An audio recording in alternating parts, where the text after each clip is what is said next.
To mop clean a floor, a cleaning machine presses a circular mop of radius r vertically down with a total force F and rotates it with a constant angular speed about its axis.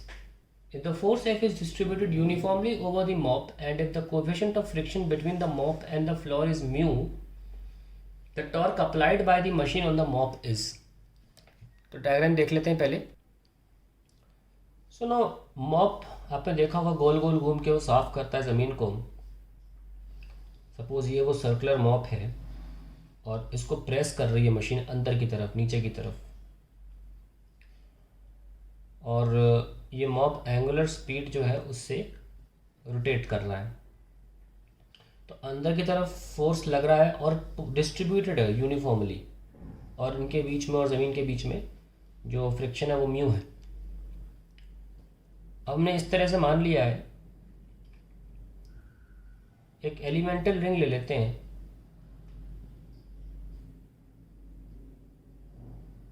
ये दिखाने के लिए कि friction कैसे add करेगा. देखिए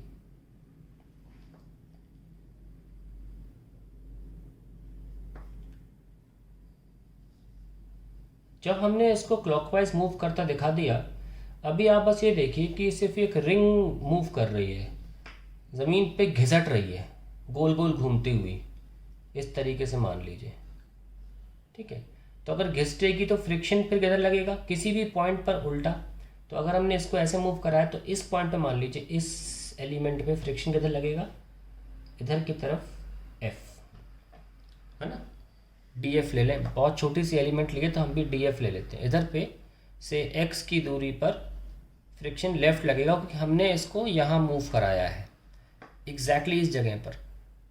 तो ये जो फोर्स है फ्रिक्शन का, ये टॉर्क प्रोवाइड करेगा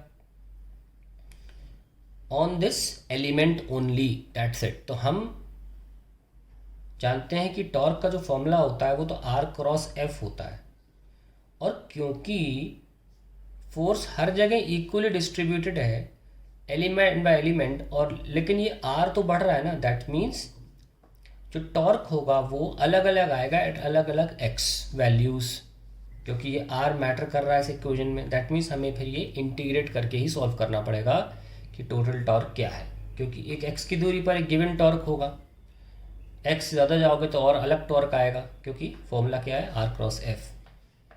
तो अब हम यहाँ पे निकालना चाहते हैं कि डी टॉर्क क्या लगेगा, यानी कि छोटे से एलिमेंट रिंग पर कितना टॉर्क लगेगा, डिफरेंशियल टॉर्क. सिंपली लिख देते हैं उसको, this is R cross F या RF, तो x dF ये लिख दिया. अब इसी पर आ जाइए ज़रा.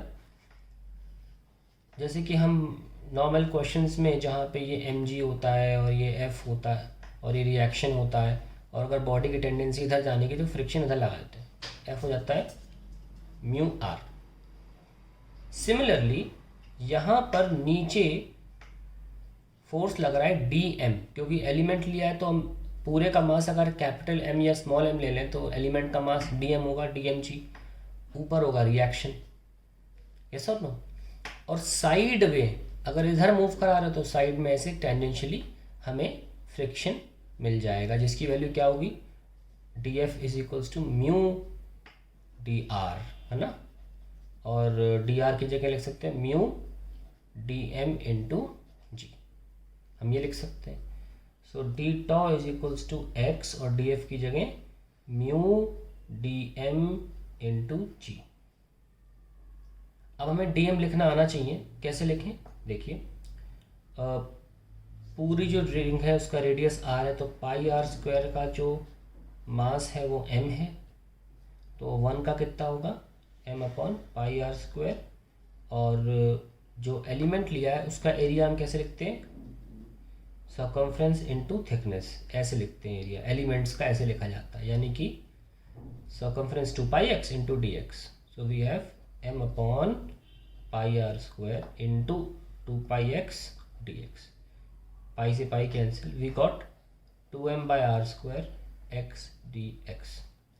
So that is the value for dm. dm भी आ गया. अब हम इसको यहाँ रख देंगे और हमारा टॉर्क इंटीग्रेट होके निकल के आ जाएगा. ठीक है, शुरू करते हैं. D tau is equals to x into d M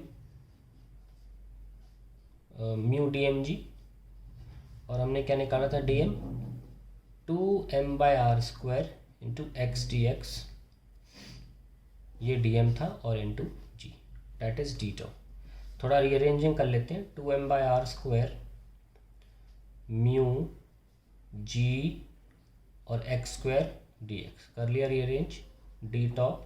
अब इंटीग्रेट कर दो 0 से लेकर r तक, so we get tau is equals to 2mg mu upon r² into x³ 0 से r, सो 2, और हम mg की जगह अब f लिख सकते हैं क्योंकि m तो पूरे में कवर्ड था बाय r² इंटू हमने यहाँ पे f को वापस mg को वापस f लिख लिया r³/3, so we got this.